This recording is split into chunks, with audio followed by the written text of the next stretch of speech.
Tu t'es déjà demandé pourquoi, malgré ton travail ou ton salaire décent, ton compte bancaire semble toujours vide à la fin du mois? Parce que moi, à 25 ans, c'était exactement ma situation. Et crois-moi, j'ai fait toutes les erreurs possibles avec l'argent.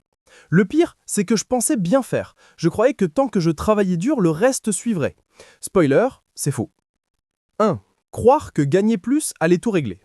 Quand j'ai commencé à bosser, je me disais, dès que je gagnerai un peu plus, tout ira mieux. Résultat, chaque augmentation était suivie d'une nouvelle dépense. Une meilleure montre, un meilleur appartement, un meilleur téléphone. C'est ce qu'on appelle le piège du style de vie. Tu gagnes plus, tu dépenses plus, et tu restes coincé dans la même situation. Ce que j'ai fini par comprendre, c'est que la liberté financière ne commence pas quand tu gagnes plus. Elle commence quand tu apprends à garder ce que tu gagnes. Si tu ne contrôles pas ton argent, il te contrôlera. 2. Épargner quand il reste de l'argent. Pendant des années, je me disais, je vais économiser à la fin du mois s'il reste quelque chose. Spoiler, il ne restait jamais rien. Parce que notre cerveau déteste voir de l'argent disponible sans le dépenser. Psychologiquement, l'argent disponible égale plaisir immédiat. La solution? Faire l'inverse. Paye tout en premier. Dès que ton salaire tombe, mets immédiatement une partie dans ton compte épargne, ton investissement ou ton projet, même 50 €. Mais fais-le automatiquement, sans réfléchir.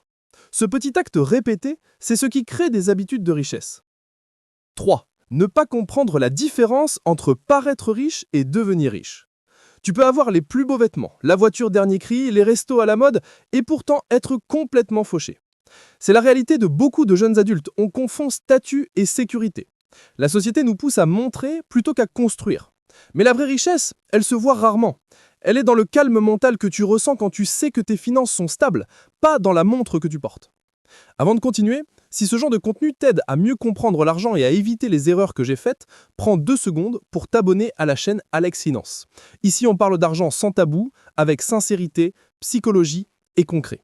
Ça ne t'écoute rien, mais ça m'aide énormément à continuer à produire ce genre de vidéos. 4. Repousser l'investissement à plus tard. À 20 ans, je me disais, je commencerai à investir quand j'aurai plus d'argent. Erreur fatale.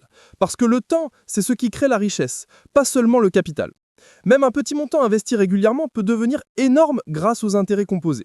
Par exemple, 100 € par mois à 25 ans, à un rendement moyen de 8%, peut valoir plus de 150 000 € à 55 ans. Mais commencer 10 ans plus tard réduit cette somme de moitié. Ce n'est pas une question de talent, c'est une question de temps. 5. Ne pas parler d'argent. On parle de tout sauf d'argent. Et pourtant, l'argent influence presque toutes nos décisions, nos relations, nos choix de carrière, nos rêves. Quand j'ai commencé à échanger avec d'autres sur leurs finances, j'ai découvert que tout le monde galérait, juste différemment.